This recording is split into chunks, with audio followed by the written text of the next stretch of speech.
Time for another free physics lesson. Inspired by watching some guy who kind of gets on my nerves, arguing with some idiot who gets on everyone's nerves. Why bother watching that? Well, you know, if it brings inspiration. Excuse me, I just leveled the camera. Inspiration for a free physics lesson for everybody. Why not? So one of the subjects that came up was submarines, and specifically how they stay at depth. So, somebody asked in the side chat, why when something is floating, steel bar floating on mercury, why is it partly submerged?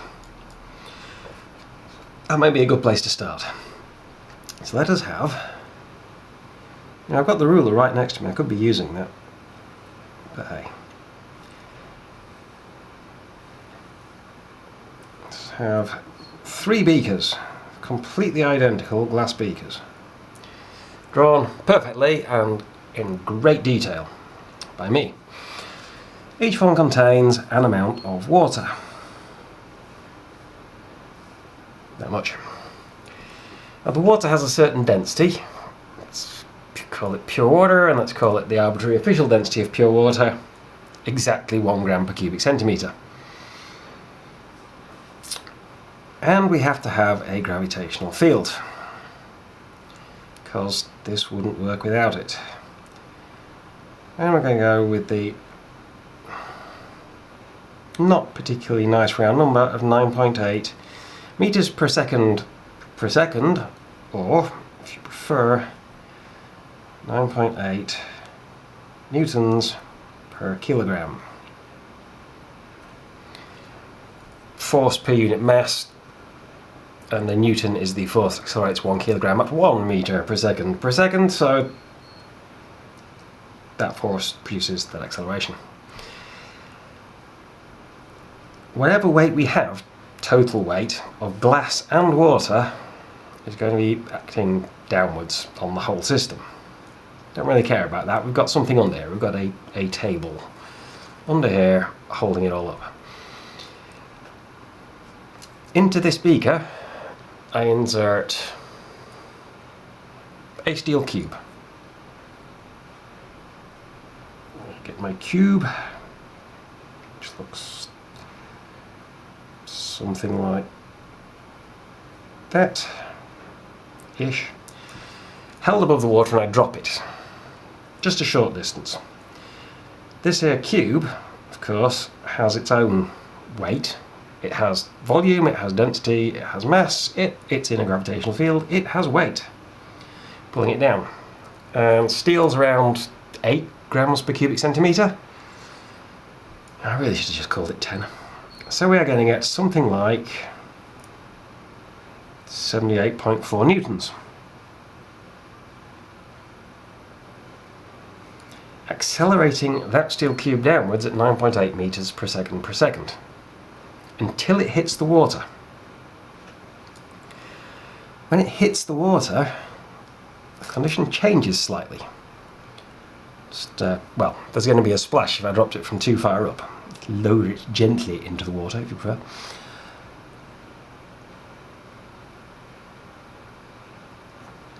Steel cube, exactly square on, she'll look, exactly halfway immersed. You still have the same 78.4 newtons pulling it down, but half of that cube, half of a cubic centimetre of water, has been pushed out of the way because the steel is there now and it can't keep going forever, it has to go upwards. Over the size of this beaker, wash basin, bathtub, swimming pool, it's spread out as this tiny little rise. Really tiny increase in water level, but it's there.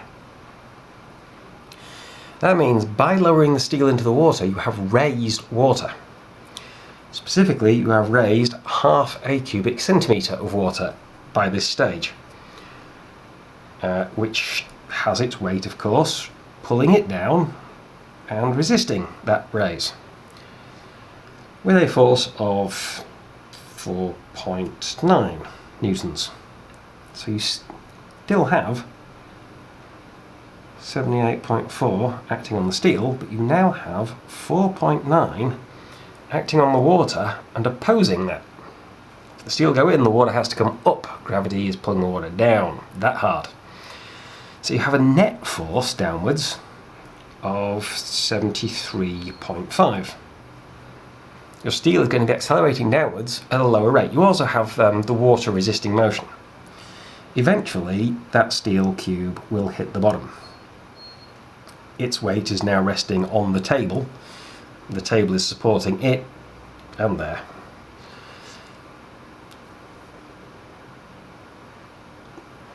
You have a full cubic centimetre of water that's been displaced by the steel and lifted, putting 9.8 newtons. Kilograms, grams. It's not, if it's a 1cc steel cube, it's not that many newtons, it's that many millinewtons. Milli. There's a tiny little m just there. This is now correct. You now have 1cc of water, 1 gram, with a force of a weight of 9.8 millinewtons down, reducing the reading you would get from this on a weighing scale that's between the bottom of the beaker and the cube. Very small weighing scale, or a very big beaker. If I make this a rather different object, we're going to have to use a rather bigger bathtub. Let's use a bathtub. It doesn't matter, all I'm drawing is 3 lines, I can call it whatever I like. How much paper have I got? I've got that much paper. Okay.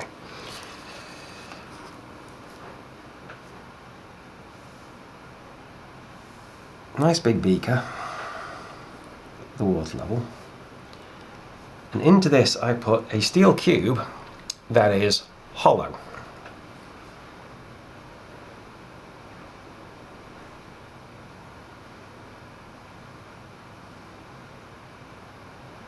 And again, at the moment it's halfway submerged.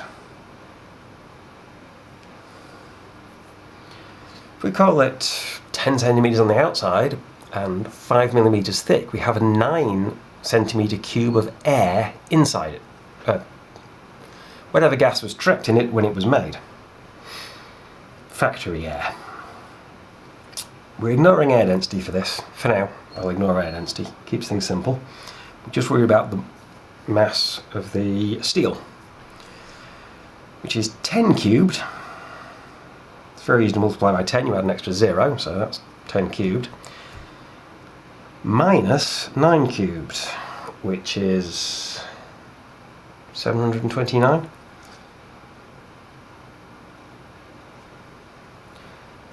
So you have 271 cc's of steel. The density of steel, that's... yeah, start at the correct end, you know. Going right to left, it's upside down, so I started at the wrong end. 56, 6 and 5 to carry, so there we go. You have 2.168 kilograms of steel. That's 9. So 9, that is a G. Kilograms.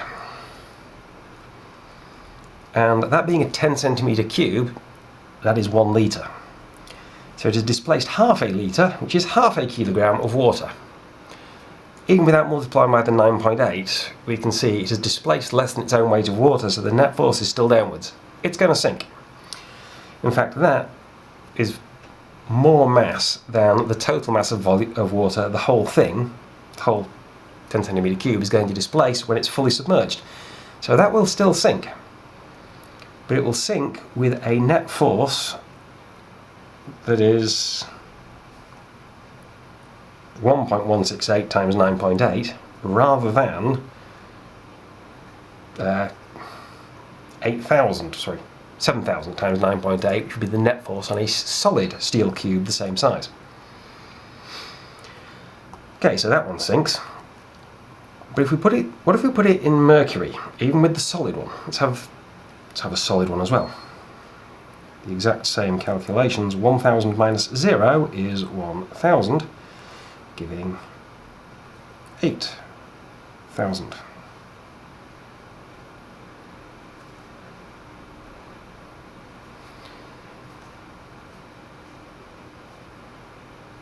Or 8 kilograms. Got a G that time. Got a really stupid K, but I managed to get the G right. In each case, they're displacing 1 litre of water, so you get 1.168 kilograms there and 7.000 kilograms there as your uncompensated mass. Let's call it that. The mass that hasn't been balanced by displaced water. Let's do the same thing, but instead of having water at 1 gram per cc, let's grab something a little more dense than water. Let's have mercury. Mercury density. All the physical properties, and don't get any of them. 13,593 kilograms per cubic metre. 13.593 times as dense as water. So instead of 1 kilogram displaced, it is now 13.593. It's alright. Sometimes I worry about whether I've got the decimal point in the right place, and sometimes I forget to check. 13.593. So both of these will float. In this case, you would have 5.593 kilograms more mercury than displaced than steel doing the displacing, and in this case you would have 11.425 kilograms more mercury displaced once the thing's fully immersed. So you'd have a force of that or that times 9.8.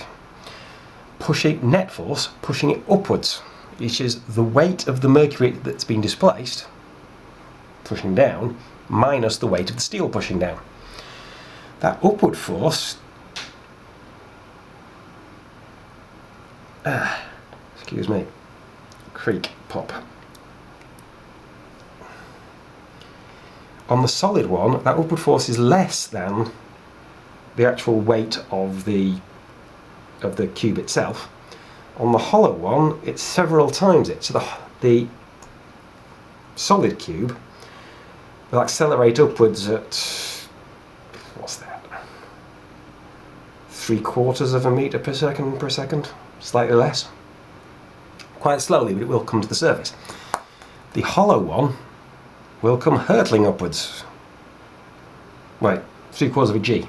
3/4 of 1 G. So 5.5 each. 1.25 times that meters per second. So 7 and a bit. And the hollow one will be at, that's about 5.5 times that. So, funnily enough, 5.5.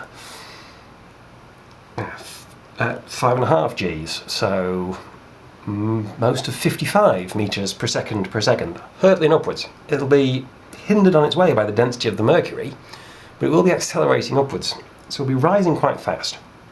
At some point, well, either one of them may bob all the way to the surface. If it's sitting on the surface, it's not displacing any mercury, so it has zero buoyancy, and it still has the same weight pulling it down, so there's a net force downwards, which will cause it to accelerate down and fall back in. As it goes down, it's displacing more and more mercury, so it has more and more buoyancy, and the net downward force is decreasing towards zero. When it gets to zero, it's not accelerating down anymore, but it's still moving downwards, so it's going to go past that point, and its net force will start to increase upwards, accelerating it upwards. If you have an object going down and you accelerate it upwards, it is slowing down.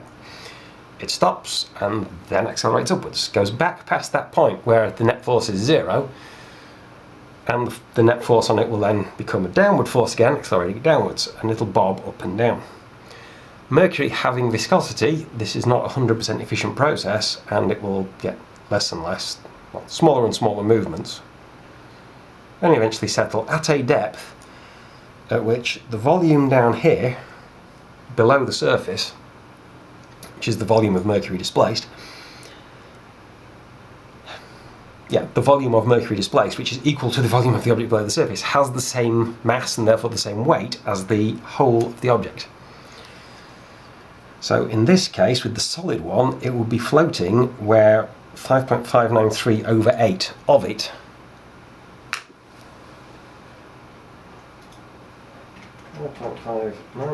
over 8 is 69.9% of it.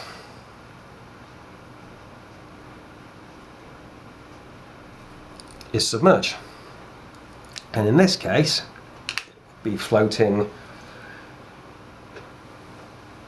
we're at 2.168, I did put 168, didn't I? Yes. Over 11.425.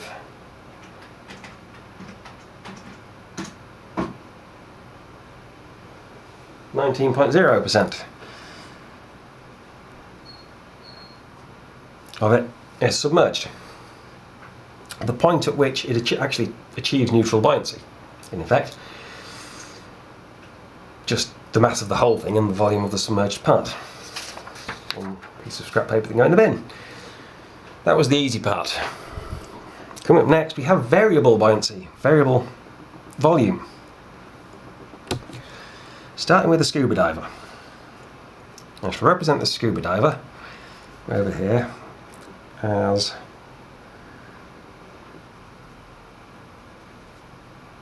that solid shape. That's just a swimmer for now. Just check who's on the screen, yes. I'm going to give the scuba diver an air tank, which is a bit of metal. And into that air tank we are going to have already pumped, purified, compressed air. Air at sea level is about 1.25 kilograms per cubic metre. If we add, say, a 20 litre bottle, you draw an L like that, and it's compressed to 200 atmospheres,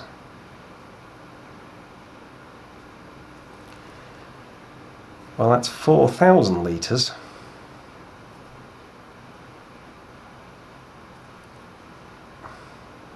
at 1 atmosphere.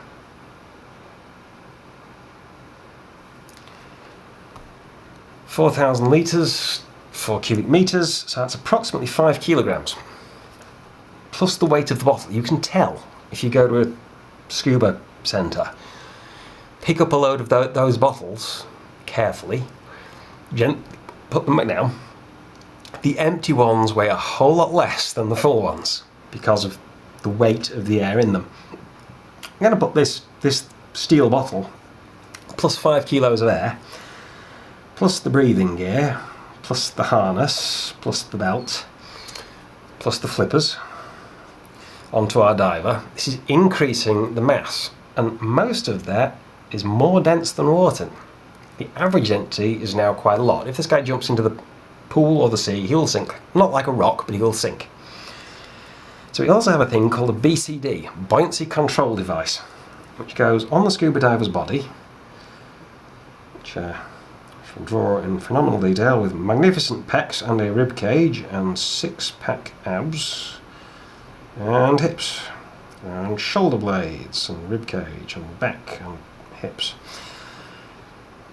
It's basically a vest, looks a bit like a flak jacket, and then your bottle sits back here and occasionally conks you on the back of the head. And you have a hose, you have a pressure device here which gets the pressure down to something more reasonable so that the rest of your gear doesn't have to deal with the full pressure of the bottle. And you have a hose which comes round to your mouthpiece, but also to the vest. It's a funny thing, it's got a loose part on it. You use compressed air from this, reduced to a sensible pressure, to inflate the vest. You also have, in here, a pair of lungs. This is something you can check for yourself in the swimming pool if you can swim. Don't try this if you can't. But when you breathe, you are drawing air into your lungs by expanding your chest cavity. When you breathe out, you are reducing the volume of your chest cavity and driving the air out. You don't change the mass of the rest of you. You draw a small weight but quite a large volume, like litres, of air into your lungs. That will increase, well, the act of expanding your chest in an attempt to breathe is increasing the volume of water you displace, which increases, see your previous diagram, previous page even, the buoyant force pushing you upwards. So if you take a really deep breath in and then let some out and breathe in a little more and let some out, but keep your lungs mostly full, you will float higher in the water than you will if you blow all the air out and then take shallow breaths, keeping your lungs mostly empty. When you're scuba diving, if you take really deep breaths, you will actually go breathe in, start to rise, breathe out, start to sink. Breathe in, start to rise, breathe out, start to sink.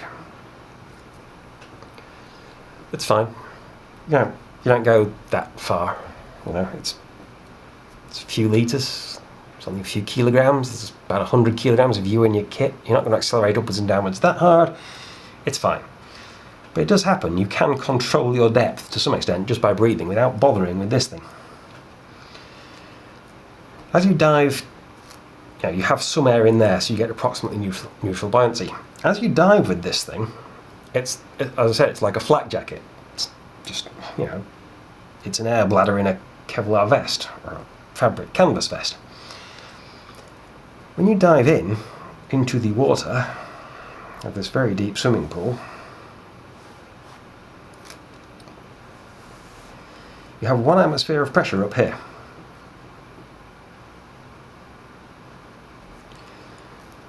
And this is going to be an incredibly deep swimming pool. It's going to be 10 metres, well 10 metres isn't incredibly deep. Let's make it 20 metres deep, that is incredible. So that's 10. There we've got 15. There we've got 5. As mentioned, water is 1 kilogram per litre. So if you take a column in this swimming pool, 10 centimetres square, 1 litre being 10 centimetre cube, every 10 centimetres down it, this is not drawn on the same horizontal and vertical scales, is 1 litre. By the time you are 1 metre down, you've got 10 litres of water in that column. At 5 metres it's 50 litres. By the time you're 10 metres down, it's 100 litres per 10 centimetre square. Which is 100 kilos per 10 centimetre square, or really sore stiff neck today. It's annoying. 1,000 kilos, 1 metric tonne per square metre, which is about, well, I can do better than that. I can type it into a Google search box, it'll tell me the answer. 1 tonne per square metre in PSI. It just says to search pounds per square inch equals. Oh, it hasn't actually popped up the answer, so I press enter. The answer is 1.422334. Let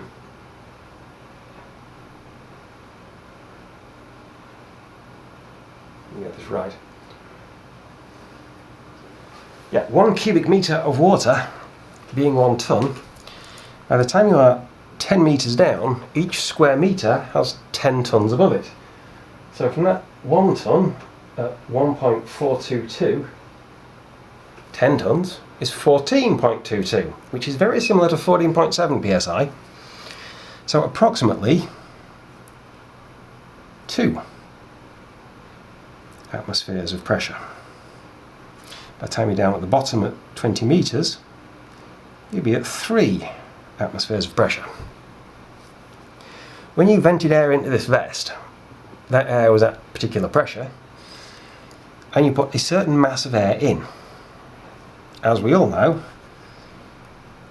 for a fixed mass, the volume it occupies is proportional to 1 over the pressure.